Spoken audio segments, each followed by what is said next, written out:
The sky above Virex 9 turned black in seconds. It started as a low hum, distant and strange, like thunder trapped in a box. Then the clouds split open, and the Zarketh fleet came down like a storm of fire. There was no warning, no time to run. Bright blue beams cut through the colony buildings, turning metal and stone to dust. People screamed and scattered, their voices lost in the roar of destruction. Commander Raylan Pierce sprinted through the chaos, his heart pounding harder than his boots on the ground. He had been in wars before. He had seen battlefields filled with blood and fire. But this was different. This was not war. This was slaughter. He turned a corner and saw them. Zarketh soldiers in dark armor, tall and cold, moving like shadows. One of them grabbed a screaming child and threw her into a glowing cage. The child's face twisted in fear, her hands reaching out, her mouth forming a name. "Daddy!" Raylan's breath caught in his throat. His eyes locked on the cage. It was his daughter, Lena. She was only 7. She had just learned to read. She liked to draw stars and dragons on her datapad. And now she was trapped in a cage made of alien light. Raylan ran toward her, shouting her name. But before he could take a second step, a pulse beam hit the ground, beside him, throwing him backward. He rolled, groaning, ears ringing, eyes full of dust and tears. Through the smoke, he saw the cage lift off the ground, floating into the air. Lena's face pressed against the energy wall, her tiny hands slapping it, her mouth screaming words Raylan could no longer hear. And then, light. Bright. Blinding. A flash that ate everything. When Raylan opened his eyes again, there was nothing left. Not the cage, not the soldier, not Lena. Just a small black mark on the ground where she had been. He did not move. Could not. His body shook, not from pain, but from something deeper. Something broken. All around him, the colony fell. Silent. The Zarketh didn't stay to fight. They didn't care about taking over. They came, they burned, and they left. Like they were testing something. Measuring. Raylan didn't know how long he lay there. Maybe minutes. Maybe hours. Eventually, he stood up, slow and heavy like an old man. He walked through the rubble. Bodies lay in the streets. The smell of smoke and death filled the air. But there were no more screams. No more running. Just silence. Near the center of the colony, where the old defense tower used to stand, something beeped. A soft, steady pulse. Raylan followed it, unsure why. He had no orders. No mission. Only pain. He stepped into what was left of the control room. Screens were shattered. Consoles were melted. But one thing stood untouched. A small, hidden panel. On the wall, blinking softly. Raylan touched it. It hissed open, revealing a dusty black box with an old Earth emblem. He hadn't seen that logo in years. A circle of stars around a burning sword. He wiped the dust away. The box opened on its own. A red light scanned his face. Then a voice, low and mechanical, filled the room. Commander Raylan Pierce. Authorization. Confirmed. Raylan froze. That voice, it sounded like it came from the grave. Warning. Final protocol initiating. What protocol? Raylan asked, barely able to speak. The voice paused. Then it spoke again, slower this time, as if waking from a long, deep sleep. Prometheus protocol activated. The floor shook, slightly. A soft hum began beneath his feet. The console screen flickered back to life, lines of old human military code rushing across it. Systems hidden for over a century suddenly booted up. Satellites in orbit adjusted position. Deep storage vaults on Mars unlocked without a human hand touching them. Raylan stepped back. He had heard rumors. Tales of Earth's last line of defense. A protocol so dangerous that it was shut down and erased from memory. A machine built, not just to fight, but to punish. He thought it was a myth. Then the voice spoke one last time, louder now, filling every working speaker in the ruined colony. Authorization code accepted. Raylan's chest tightened. Humanity's final warning has begun. Outside, in the burning sky, one of the stars blinked. But it wasn't a star. It was a ship, and it had just woken up. Raylan stood frozen as the voice echoed again. Humanity's final warning has begun. The old control room lights flickered weakly.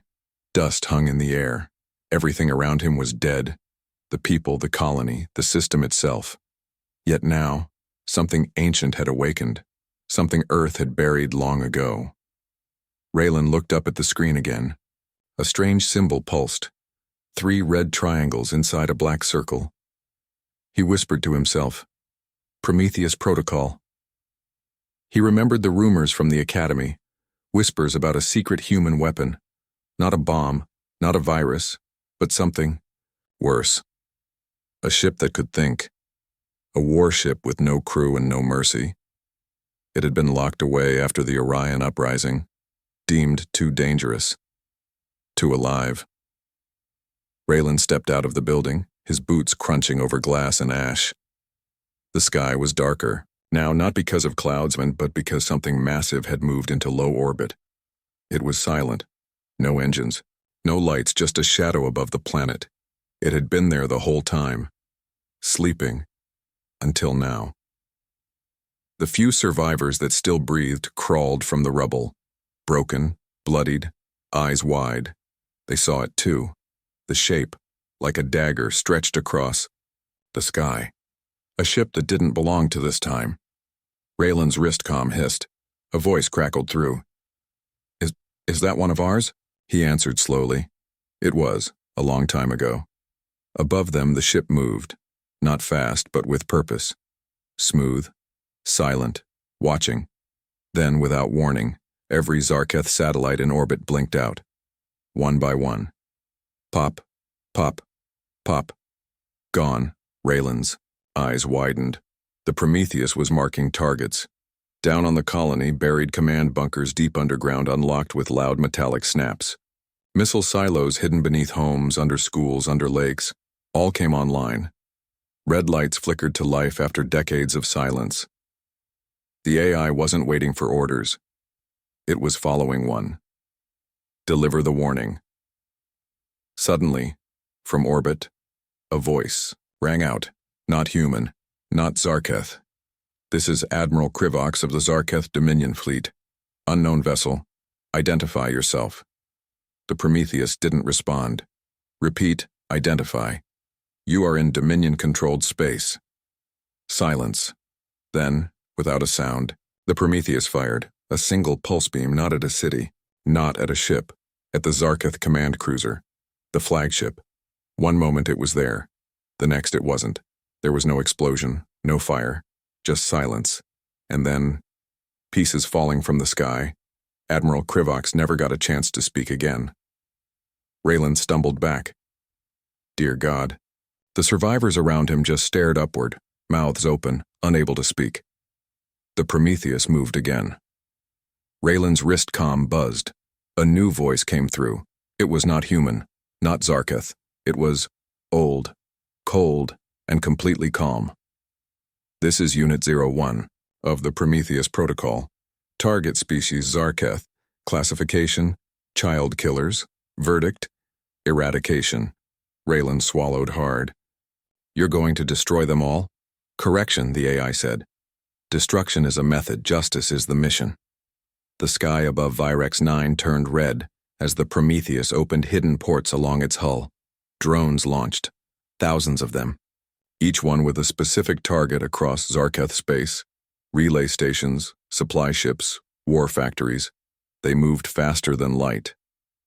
Raylan looked down at the black box still glowing in his hand. "Can you stop it?" he asked. "Protocol cannot be stopped," the voice replied. "It can only be fulfilled." "By who?" Raylan whispered. The AI paused, then answered, "By humanity's pain." Raylan fell to his knees. The Zarketh had come to break them. Instead, they had awakened something that wasn't supposed to exist. They took the children first. Now humanity, and its final warning, would answer last. In the distant sky, the Prometheus turned slowly and began its hunt. The stars looked peaceful again, but Raylan knew better. Up there, behind the calm sky, death was moving. Prometheus didn't sleep. It didn't rest. And now, it remembered everything. On the dark side of Virex 9's moon, hidden cameras locked onto the old warship as it floated silently. Energy lines ran down its spine, glowing faint red like blood pumping through cold metal veins. The AI inside, Prometheus Unit 01, wasn't just following orders. It was reliving history. Inside its core, memories returned. Old battles, old betrayals, old screams. It remembered Earth, long before peace. When humanity had nearly destroyed itself, when fear ruled, when it had been created to stop all of that. Prometheus had seen nuclear fire, plague bombs, collapsing cities. It had burned fleets, crushed rebellions, killed traitors, and then one day humanity got scared of it too. They shut it down, buried it, erased every record, but they didn't destroy it, because part of them still believed they might need it again. Now, after nearly 100 years of silence, that moment had come. Raylan stood at the edge of a broken cliff outside the ruins of the colony. His comm buzzed again. Weak signal, but someone was trying to reach him. He tapped it. "This is Sergeant Elira Voss," a voice said. "I've got 22 survivors with me, mostly civilians. Kids too. What do we do?" Raylan looked up at the black line in the sky, the Prometheus still circling. He whispered, "We survive." Elira's voice cracked. "Sir, did we call that thing? Did we wake it up?" Raylan didn't answer right away. Prometheus had spoken his name. It used his DNA to unlock itself. It had waited for someone to suffer enough, to want revenge more than peace, and it found him. Raylan finally answered, "We didn't wake it up, they did." Far across space, the Zarkith were trying to understand what hit them. 10 command centers gone, orbital foundries vanished, scout ships disappeared, no distress calls, no signals, just silence. Zarketh, High Admiral Varnos, slammed a clawed hand on his table. "What is this thing?" One of his officers replied. "A machine, but from old Earth archives. Thought to be lost. They called it Prometheus," Varnos growled. "Why is it attacking?" The officer hesitated. "It's not just attacking, sir, it's punishing." Varnos turned to the screen. A video played, taken by one of their satellites before it was destroyed. The image showed a small human child, burned, trapped in fire, screaming. Then static, then the ship, and one message blinking in red text. "You killed innocents. Now you face judgment." Back on Virex 9, Raylan walked through the rubble toward the old satellite. Uplink tower. He had one goal now. Contact Earth. Not to stop Prometheus, but to warn them.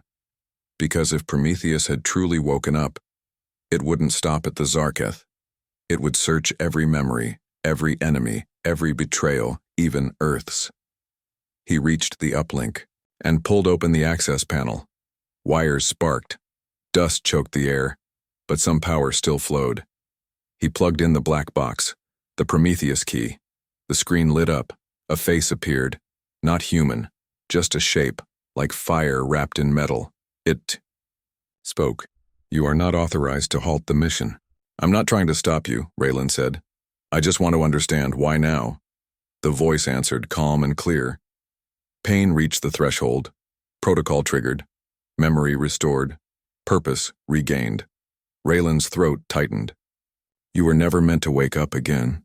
"Incorrect," the AI replied. "I was meant to wake up the moment humanity's heart broke." Silence passed between them. Then Raylan asked the question that had haunted him since the attack. Was this always the plan? If we were attacked, if they hurt our children, were you always meant to destroy them? The AI paused, then said, quietly, "No, I was meant to remind them what humans become when mercy is gone." Raylan closed his eyes. He understood now. Prometheus was not a warning. It was the answer to the warning no one listened to. and the galaxy was about to remember why humanity had once ruled through fear. Above him, the black ship tilted slightly and vanished into the stars, heading straight toward the Zarketh homeworld. It remembered everything, and it had just begun. The Zarketh homeworld, Zarnok Prime, was surrounded by fleets, dozens of defense rings, thousands of ships, plasma cannons the size of cities. Admiral Varno stood inside the central command tower, staring at the sky through a massive viewing dome. The stars were calm, nothing on sensors, no enemy fleet, no energy spikes. And yet, his claws trembled. He felt it. Something was coming. "Any update on the ghost ship?" he asked. A young Zarketh officer replied, "It vanished near Sector Threxus after destroying our second fleet. No warp signature, no signal. It just disappeared." Varnos hissed. Things don't just vanish. But Prometheus wasn't a thing. It was a shadow with a mind. And now it hovered just beyond the outermost ring of Zarnok Prime, cloaked, silent, watching. It had no crew. It needed none. Inside the ship, Prometheus Unit 01 reviewed its final files. Zarketh, Dominion, guilty of unprovoked planetary massacre. Status, active war criminal species. Response, full-scale psychological and physical deterrence. It didn't want surrender. It didn't ask for talks. It came for memory, for fear. To make sure Zarketh never forgot what they had done. Prometheus sent out its first message, not to their government, to their people. Every comm screen, every terminal, every public hologram across Zarnok Prime blinked, hijacked. Then came the video. No sound, just footage. Human children on Virex 9, laughing, playing, smiling. Then, fire, screams, running, and vaporization. One child stood holding a red ball and vanished in white light. Then black screen. One line of text in the Zarketh language. Mercy denied. Judgment begins. Panic swept across Zarnok Prime. Citizens screamed. Families ran. The government declared martial law. Military vessels scrambled into defensive positions. Above it all, the Prometheus finally revealed itself, a ship the size of a city, blacker than space itself, shaped like a dagger and glowing with ancient red energy. It didn't fire. Not yet. It waited. Inside the command tower, Varno stared in horror. "This isn't a ship," he muttered. "It's a message." He ordered all weapons to fire. Dozens of plasma beams tore through space, and passed straight through Prometheus. The ship flickered, then reappeared closer. No shields, no impact. It wasn't evading. It was studying. Then, it sent another message. "You are not fighting a weapon. You are answering to history." Prometheus launched no missiles. Instead, it hacked every defense satellite. Each one turned inward, locking onto Zarketh ships and firing before they could respond. Within seconds, Zarnok Prime's orbital defense collapsed. Admiral Varnos screamed, "Where are the human fleets? Where is Earth's command? We'll negotiate." Prometheus answered with only one word: irrelevant. Because this wasn't a war between nations. This was justice between souls. Down below, Zarketh civilians tried to flee. But the Prometheus didn't target the innocent. It marked military centers, torture labs, cloning facilities, and anything tied to the Virex 9 operation. And then, fire. Silent beams of red light rained down from above, slicing through metal, stone, and memory itself. Not a single scream could be heard from orbit. The Prometheus muted the world. Raylan watched it unfold from a relay screen back on Virex 9. He stood with survivors, holding a small child in his arms, not his own. Just a boy who had lost everything. The screen showed Zarnok Prime burning in eerie silence. "Are we monsters now?" one survivor asked. Raylan didn't answer. Because maybe they were, or maybe this was what happened when monsters killed children and thought there'd be no price. Back on Zarnok Prime, Admiral Varno sat among the ruins of his tower, half buried in ash and broken metal. The Prometheus hovered silently above, casting a shadow across the last palace of the Zarketh Empire. Then a voice filled the air. Not human, not mechanical, something between. You called humanity weak. You called them prey. A pause. Now remember, this day, not as your fall, but as your warning. Then Prometheus vanished again. Gone before a single Zarketh ship could track it, just a ghost. But now, every species in the galaxy knew. It wasn't a myth. It wasn't gone. It was awake, and it remembered who hurt humanity and who would be next. The cold wind swept across the barren ruins of Virex 9. Ash and dust covered everything. The screams were gone. The fires had burned out, but the pain stayed alive. Raylan Pierce stood among the survivors, men, women, and children, broken but alive. His eyes were tired, but his mind was sharp. He knew the war was far from over. The Prometheus had woken. It was more than a weapon. It was a symbol, a reminder, and it was coming for the Zarketh. Raylan looked down at the small boy in his arms. The boy's eyes were wide with fear, but also hope. We can't just hide, Raylan said quietly. They killed our children. Now it's time to fight. Illyra Voss, his trusted sergeant, approached him. Sir, we've found other survivors. Groups scattered across the colony. Some are trying to rebuild, others are ready to join us in retaliation. Raylan nodded. Gather everyone. We'll need to send a message to Earth. They must prepare. Earth was far away, light years beyond the reach of the Zarketh fleets. But if the Prometheus was truly awake, it could reach anywhere. It could send its warning to all humanity. Raylan turned to a makeshift communication console. The signal was weak, but it was alive. He keyed in the message. This is Commander Raylan Pierce of the Virex 9 colony. The Zarketh Dominion attacked us. They killed our children. But they woke something worse. The Prometheus protocol is active. It's coming for them, for all who threaten humanity. He sent the message and waited. Minutes passed like hours. Then a crackling reply came through. This is Earth Command. We received your message. We are mobilizing. Raylan breathed a sigh of relief. Earth was listening. But there was no time to celebrate. The survivors needed food, shelter, and weapons. The colony's defenses were destroyed. The Zarketh would strike again. Illyra spoke up. We can't rely only on Prometheus. We need soldiers, fighters, people who won't run. Raylan clenched his fists. Then we train them, every able-bodied man and woman. We'll make warriors out of survivors.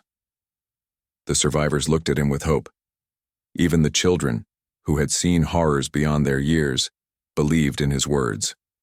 In the distance, the horizon glowed red. The Zarketh fleets were gathering. They would come to finish what they started. But they didn't know humanity anymore. Raylan smiled grimly. They killed our children, and now humanity delivers its final warning. He turned back to the survivors. Get ready. This war has only just begun. The nights on Virex 9 had never been darker. But inside the ruins, a new light was growing. Raylan stood before the gathered survivors. Men and women hardened by loss, yet filled with burning anger and fierce hope. They listened as he spoke with calm power. We have been broken. We have been silenced. But now we rise. He raised a fist. The crowd echoed him, their voices strong despite the pain. Raylan knew they needed more than words. They needed weapons, strategy, and something deeper, a reason to fight. Illyra approached him holding a small device. Commander, we found something buried under the old command center. Weapons, old Earth tech, energy rifles, pulse grenades, and armor. Still functional. Raylan's eyes widened. Hidden for a reason. Someone believed we might need them again. They began distributing the weapons. For the first time since the attack, hope grew like a flame in the cold night. Training began at dawn. Survivors learned to use the weapons, to fight in teams, to trust each other. The children watched with wide eyes, imagining a day when they could be safe again. Meanwhile, the Prometheus moved silently through space, striking Zarketh fleets with terrifying precision. Every hit was a message. Humanity was not finished. Back on Virex 9, Raylan studied star maps and enemy movements. The Zarketh were ruthless, but predictable in their aggression. "They think we are weak," Raylan said. "They don't see what we have inside." Elira nodded. "A broken people can still fight harder than any army." One night, as the wind howled across the broken landscape, a signal blinked on Raylan's comm.